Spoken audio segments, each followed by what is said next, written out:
Hello everyone, मेरा नाम है डॉक्टर प्रतीक भोइटे। आज की बदलती ज़िंदगी के कारण बहुत सारी बीमारियों का इंसान शिकार गिर रहा है और उसमें सबसे कॉमन है डाइजेशन रिलेटेड बीमारी। किसी को भी आप पूछो तो वो कहता है मुझे एसिडिटी हो रही है, मुझे खाना पचता नहीं है, मुझे भूख नहीं लगती। ऐसे बहुत सारे लक्षण हमें इन जनरल कॉमन में सब में दिखते हैं।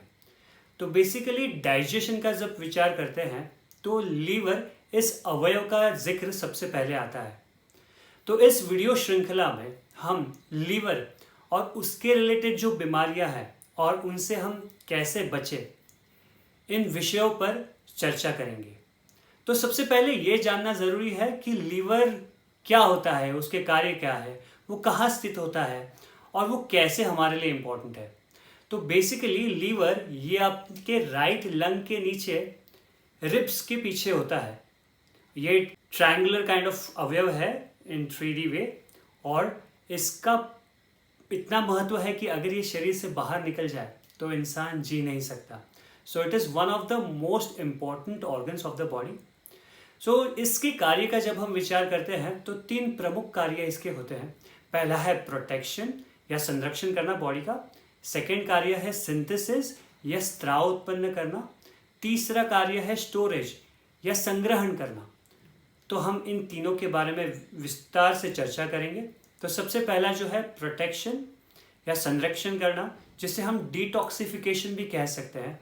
तो बॉडी में जो बाहर से टॉक्सिन्स जाते हैं, अच्छे पदार्थ जाते हैं, इनका विभाजन करके लीवर जो टॉक्सिन या विषारी पदार्थ जो शरीर के लिए हानिकारक होते हैं या रोग उत्पन्न करने वाले होते हैं, उनको शरीर के बाहर निकालने का प्रयास करता है।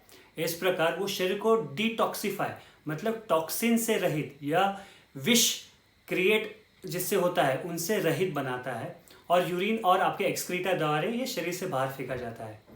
इस प्रकार लीवर बहुत ही महत्वपूर्ण अवयव है जो आपकी इम्यूनिटी बढ़ाने में बहुत ही इम्पोर्टेंट कार्य करता है। सेकेंड जो है वो है सिंथेसिस या स्त्राव।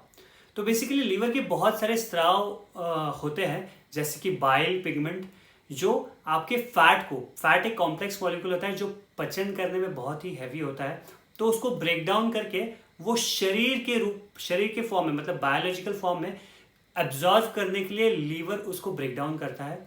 इसके पश्चात कार्बोहाइड्रेट मेटाबॉलिज्म, प्रोटीन मेटाबॉलिज्म भी लीवर का बहुत महत्वपूर्ण रोल है।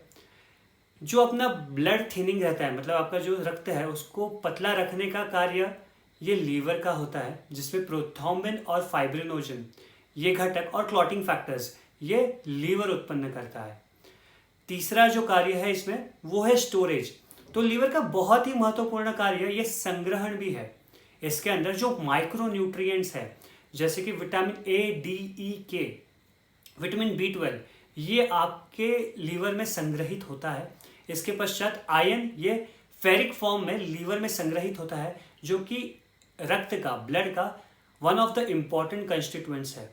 इसके पश्चात जो कार्बोहाइड्रेट्स जो यूज़ नहीं होता है वो ग्लाइकोजन फॉर्म में ये लीवर में स्टोर होता है, और जब कभी भी शरीर को अतिरिक्त कार्बोहाइड्रेट्स की आवश्यक होती है तो ये ग्लाइकोजन का कन्वर्जन कार्बोहाइड्रेट में होकर वो शरीर के लिए इस्तेमाल किया जाता है। लीवर ये ऐसा अवयव है कि जिसमें मेटाबॉलिज्म की क्रिया होती है। तो जिन लोगों को मोटापे की शिकायत है, ऐसे लोगों का मेटाबॉलिज्म बढ़ाने के लिए लीवर का कार्य अच्छा होना बहुत ही ज़रूरी है। आजकल की भागदौड़ के कारण हम हमारे खाने पर ध्यान नहीं देते, जिसके कारण विविध बीमारियां होती है। उसमें लीवर के विकार ये प्रमुख पाए गए हैं। तो इसमें आप cirrhosis of liver, fatty liver, फिर लीवर का कैंसर, लीवर फेलियर, एसाइटिस जैसे बहुत सारे बीमारियां ये लीवर के रिलेटेड देखे जाते हैं। बहुत सारे टेस्ट लीवर के रिलेटेड हैं कि जिनकी जानकारी हमें होना ज़रूरी है, ताकि हम सही वक्त पर सही जानकारी लेकर वो टेस्ट करके हम खुद के लीवर को और खुद को सुरक्षित रख सकते हैं। विविध प्रकार के इन्फेक्शंस ये लीवर को होते रहते हैं, जिसमें हेपेटाइटिस भी एक प्रकार है। इस प्रकार हमें अगर लीवर के बारे में और उसके रिलेटेड बीमारियों के बारे में अगर अच्छी जानकारी हो तो हम सही टाइम पर ट्रीटमेंट लेकर निरोगी रह सकते हैं। अगले वीडियो में हम फैटी लीवर के बारे में चर्चा करने वाले हैं। आशा करता हूँ कि ये वीडियो आपको पसंद आया होगा। धन्यवाद।